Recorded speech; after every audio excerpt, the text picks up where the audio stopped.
পরিস্থিতি যা পত্রপত্রিকায় দেখছি, মানুষের মধ্যে দেখছি, তো মনে অনেকগুলো প্রশ্ন জেগেছে। সেই প্রশ্নগুলোর জবাব খুঁজে পাওয়ার জন্য আপনাদের সঙ্গে বসা। এই সরকার যখন গঠন হয় জুলাই অভ্যুত্থানের পরপরই আমি বিমানবন্দরে উপস্থিত হওয়ার 8 তারিখে, মনে আছে আপনাদের, সবার কাছে একটা আহ্বান জানিয়েছিলাম এবং আন্তরিকভাবেই বলেছিলাম, এটা কোনো রাজনৈতিক বক্তব্য বা এরকম যারা শুনছে শ্রোতা তোষণ বক্তব্য ছিল না। বলছিলাম যে এটা আমরা একটা পরিবার, আমরা আমাদের নানা মত থাকবে, নানা ধর্ম থাকবে, নানা রীতিনীতি থাকবে, কিন্তু পরিবার এক, আমরা সবাই একই পরিবারের সদস্য। এটাতে জোর দিয়েছিলাম। আমাদের শত পার্থক্য সত্ত্বেও আমরা কারোর শত্রু নই, পরস্পরের শত্রু নই।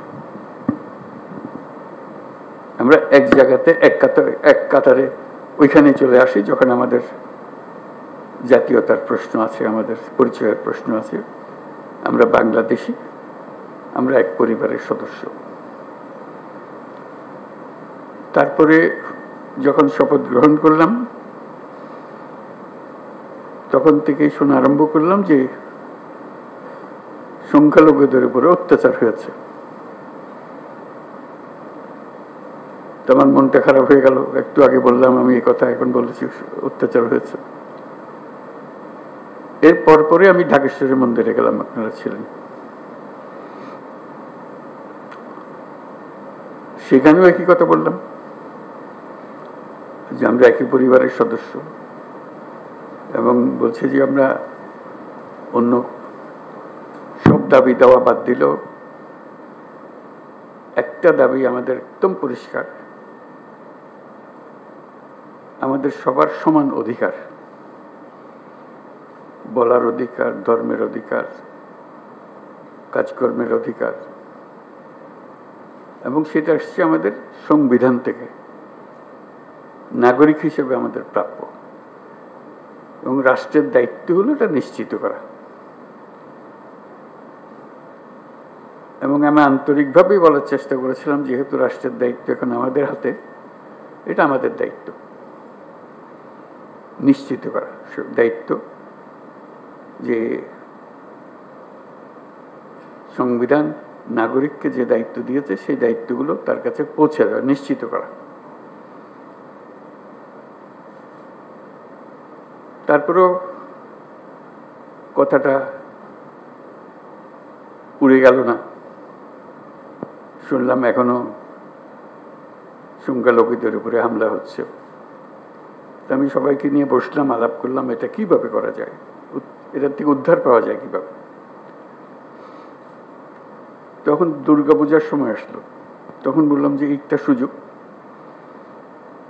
কারণ এখানে একটা বড় সমস্যা হইতে পারে, যেহেতু এটা পূজার ব্যাপার, আনন্দের ব্যাপার, উৎসবের ব্যাপার, এখানে হামলা হওয়ার সম্ভাবনা আছে।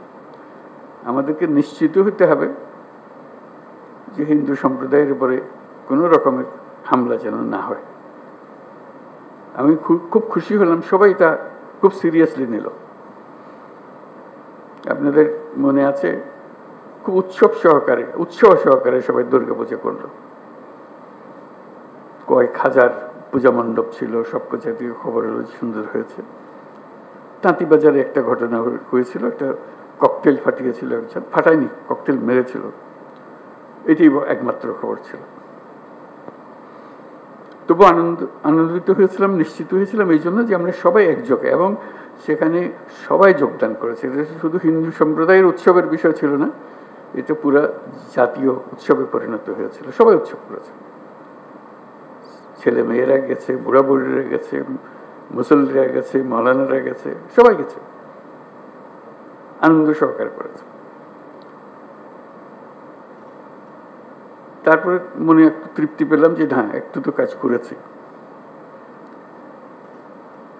এখন আবার নতুন কথা, হামলা হচ্ছে, অত্যাচারিত হচ্ছে, এবং বিদেশি গণমাধ্যমে না, এটা প্রচার মাধ্যমে বলবো, প্রচার মাধ্যমে প্রচারিত হচ্ছে যে এটা হচ্ছে। তা আমি খোঁজ নিচ্ছি যে কেন হচ্ছে, কি হচ্ছে, সব দিক থেকে খবর যে না হচ্ছে না। ওই যে এক খবর হলো হচ্ছে, আর খবর হলো হচ্ছে না, মাঝখানে একটা ফাঁক থেকে যাচ্ছে, এটা ঠিক না। এটার অবসান হতে হবে। আমাদেরকে যে তথ্য আমরা পাচ্ছি সেই তথ্য ভুল হতে পারে, কাজে তথ্যের উপরে ভরসা করে বসে থাকলে কিছু নাই, এটা অন্ধের মতো বসে থাকার মতো। আমাদেরকে ভেতরে গিয়ে দেখতে হবে প্রকৃত ঘটনাটাকে। তথ্যের মধ্যে গরমিল কেন? তা কি ওরা যা বলছে সেটা মিথ্যা প্রচার? আমরা যা বলছি সেটা মিথ্যা প্রচার? সত্যটা কোথায়? এই সত্য, প্রথম কথা হলো আমাদের লক্ষ্যের মধ্যে কোনো ফারাক নেই, কোনো গোলমাল নাই, এটা আপনাদেরকে নিশ্চিত করা।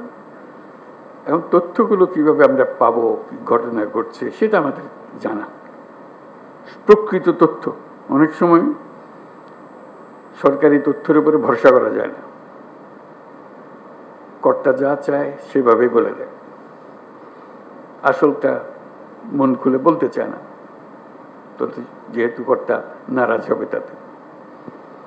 আমরা আসল খবরটা জানতে চাই, কিভাবে জানতে চাই, এবং সেই প্রক্রিয়াটা প্রতিষ্ঠিত করতে চাই। এটা শুধু আজকের দুদিনের গোলমালের কারণে একটু চঞ্চল হয়ে কথা বলছি তা না, প্রকৃত পক্ষে এটা স্টাবলিশ করতে চাই যে ঘটনা ঘটতে পারে। এটা এত বড় একটা দেশের মধ্যে কত রকমের কাণ্ড, তার মধ্যে একটা কাণ্ড হয়ে গেলে তাৎক্ষণিকভাবে যেন খবরটা পাওয়া যায় এবং সেটা সমাধান করা যায়। যেদিক থেকে দোষী তাকে বিচারের আওতায় আনতে হবে, এটাই হলো সরকারের দায়িত্ব। প্রথম কথা হলো যে এটা না হওয়াটা পরিবেশ সৃষ্টি করা, একটা যদি হয়ে যায় তাকে তাৎক্ষণিকভাবে সেটার প্রতিকারের ব্যবস্থা করা, এটাই হলো। আমি যা বলছি আমার মনে হয় বাংলাদেশের বেশিরভাগ মানুষ তাই মনে করে, এভাবে হওয়া উচিত।